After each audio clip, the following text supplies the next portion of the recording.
After a long day on your feet, nothing feels better than to kick off your shoes and relax.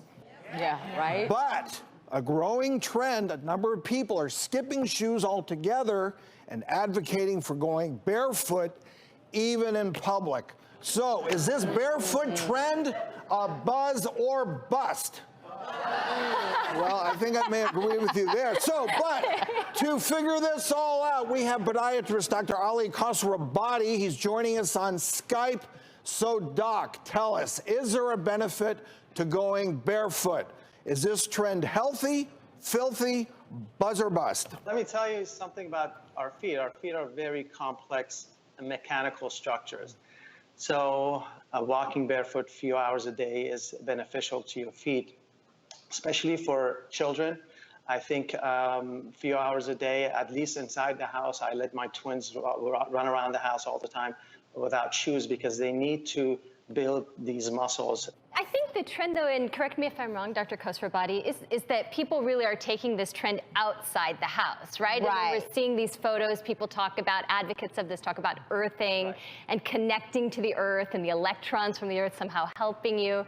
And my first thought as a dermatologist is really, oh my goodness. There's a lot of funky puncture stuff on the injuries, ground there. Bacteria, plantar warts, all the infections and injuries. that Well, I people mean, it was could good for accrue from caveman, this. but when you think about it, Dr. K, I mean, studies show that caveman had much healthier feet than we do, but I'm guessing that the soles of their feet were like shoes from running around. Yeah, they were much Chasing bigger. whatever, Yeah. whatever the heck they did back then. But now our evolved. barrier on the bottom of our feet doesn't work like caveman. So, And I think that's okay. I think good for them. I'm glad they had really strong feet. So I will take my mediocre muscles and my cute shoes and I will go on my way because, you know, you walk down the street and you see things.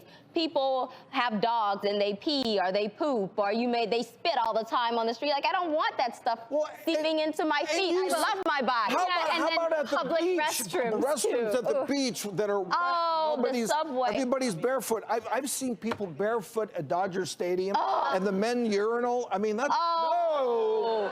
You I know don't what? think so. Throw those feet away. Right. Cut them off. Throw them away. You don't want to see those feet. So I think, Dr. Khosrabadi, if we're understanding this maybe in a very safe, controlled environment where you're not going to get a puncture injury, tetanus, be exposed to possible infectious agents, safe and healthy to do, but just be cautious about the environment in which you do it. And don't do it if you have diabetes or something like that, right? Outside. Yeah. Yeah. I mean, I get patients in my office all the time with puncture wounds, foreign bodies on the bottom of their feet, and like you mentioned, viruses. Viruses are everywhere. Like when we talk about wart, that's something that can get through the open skin. And my patients always ask me, where did I get this? And I'm like, did you walk barefoot anywhere? In the locker rooms, outside. So viruses can get into the skin, and it's very, very hard to treat viruses. And they can actually go from your foot to your family's foot. Like you go in the shower, the virus gets, travels. So you don't want to bring anything to the house. So yeah, definitely when you're outside and you don't know about the surfaces that you're walking on, I would not recommend not wearing shoes. You need to be safe. All right, Doc, quickly. So bottom line, is this a buzz or a bust? I think it's a bust. Yeah. I don't want those women to stop wearing those stilettos. Thanks so much, Dr. K. Great info.